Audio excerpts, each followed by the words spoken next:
Roman Emperor Caligula is remembered as one of the most twisted, depraved, and disturbing rulers in all of history.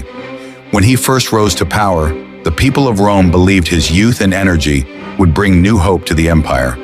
But no one could imagine that within just a few years he would plunge the entire state into madness.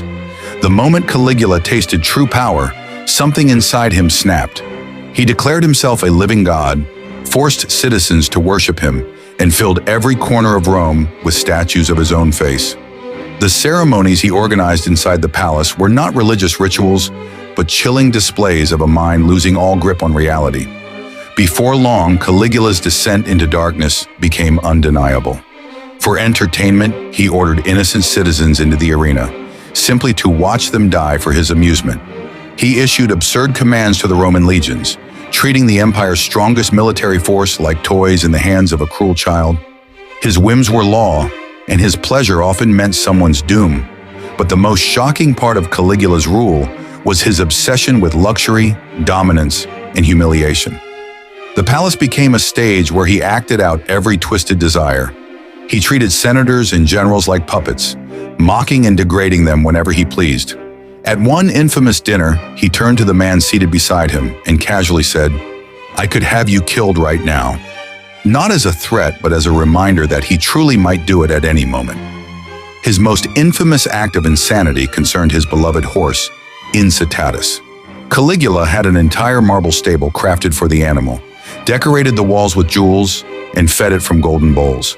But the real shock came when he announced he would make his horse a consul of Rome. Even the most loyal Romans were stunned. Was it a joke? A threat? Or had their emperor finally crossed into total madness? No one knew anymore. Eventually, the chaos reached a breaking point. Caligula's cruelty had become so overwhelming that even his personal guards realized the empire would not survive him much longer. Late one night, as Caligula wandered through the palace corridors, he was ambushed by those who had once sworn to protect him. Within seconds, the emperor's screams echoed through the halls, and the tyrant who had terrorized millions fell in the darkness he himself had created. His death was seen as a liberation for Rome, but the legacy he left behind still stands as a terrifying reminder of how far absolute power can twist the human mind. Vlad the Impaler, the man who inspired the Dracula legend, was far more terrifying in reality than any monster imagined in fiction. Born into a world of war, betrayal, and endless bloodshed, Vlad grew into a ruler whose cruelty became legendary even in an age soaked with violence. He believed fear was the greatest weapon a leader could possess, and he wielded it with horrifying precision. To him, mercy was weakness, and suffering was a tool. From the moment he claimed the throne of Wallachia, Vlad unleashed a reign of terror unlike anything the region had ever seen. Criminals, traitors, envoys, peasants, no one was safe from his obsessive need to dominate through pain. His favorite method of execution was impalement, a slow and agonizing death in which victims were skewered on long stakes and left to die over hours or even days. Entire forests of impaled bodies lined the roads leading to his capital, a macabre landscape meant to warn enemies that Wallachia belonged to a man without limits. But Vlad's brutality did not stop at execution. He kept trophies of his victims, pieces of clothing, hair, bones, even dried skin, as if they were medals of honor. Witnesses claimed he dined among impaled corpses, calmly eating his meals while watching people beg for mercy. Some stories say he dipped his bread in the blood of his enemies, not out of necessity, but out of a twisted sense of victory. Whether every tale is literal truth or exaggerated fear, even his harshest enemies agreed on one thing. Vlad enjoyed suffering, and he wanted the world to know it.